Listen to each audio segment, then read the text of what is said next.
Kwa majina naitwa Ladislas Salapioni, ni mchumi kutoka Benki Kuu, ni kurugenzi ya tafiti na sera za uchumi ya Benki Kuu ya Tanzania. Kwa mwaka 2021 Benki Kuu ilitangaza hatua mahususi kwa ajili ya kukisaidia kilimo nchini, moja kwa moja na kupunguza riba ya mikopo. Kilikuwa kikichukuliwa kwamba ni sekta ambayo ina vihatarishi vikubwa, kwa hiyo kilikuwa kikipata mikopo kwa riba za juu ambazo zilikuwa hazimiliki, na watu walikuwa mabenki ambao ni watu wanatoa hii mikopo walikuwa nakiona kilimo ni sekta ambayo haikopesheki. Wanaweza kukopesha viwanda na nini, lakini kilimo kwa sababu wanajua kinategemea misimu. Kwa hiyo tukisikopesha hichi kilimo ambacho kinaweza wakati wote kikaanguka. Kwa hiyo Benki Kuu kwa kulitambua hilo ikaweka incentive ambazo kwa mabenki kukopesha hao wakulima.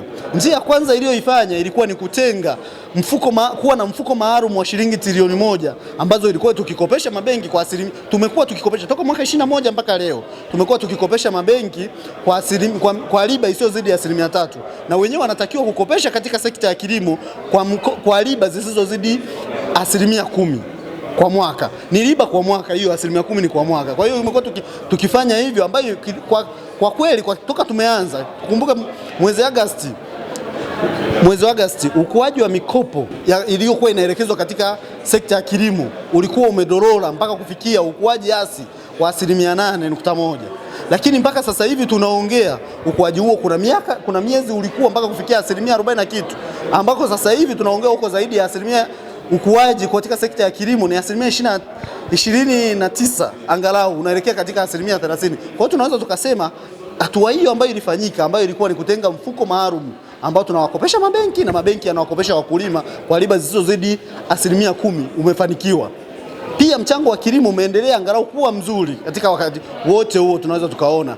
Na pia na share ya mikopo inayoelekezwa katika kilimo ni sekta ya ikitoka mikopo maalum inafuata ya biashara, na mikopo ya kilimo ni ya 3 kwa sasa hivi. Kwa hiyo tunaona ni sekta ambayo mabenki yameanza kuiona ni sekta ambayo ni fursa sasa, sio tena ile sekta ambayo ilikuwa inaonekana kwamba ina vihatarishi vikubwa.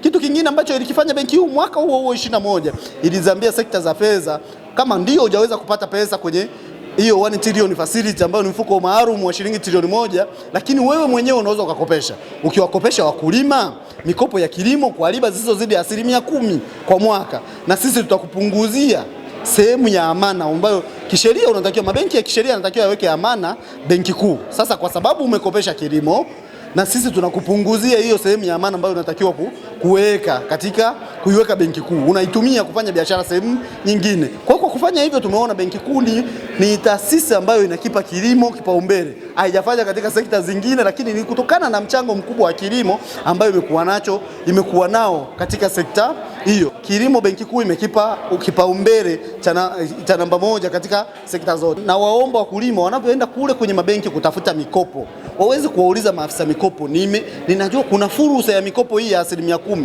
je, naipataje? Ili wale mabenki waweze kuwaelekeza ni vitu gani vinahitajika, ni assessment gani zinahitajika ili waweze kuipata hii mikopo, waendelee kutusaidia katika kukuza uchumi. Kwa hiyo ni fursa muhimu ambayo ipo kwa kila mwananchi, anavyoenda kukopa aulizie ile mikopo ya Benki Kuu, ile mfuko maalum wa trilioni 1, je, naweza nikapata hii mikopo ya riba isiyozidi ya 10% kwa mwaka?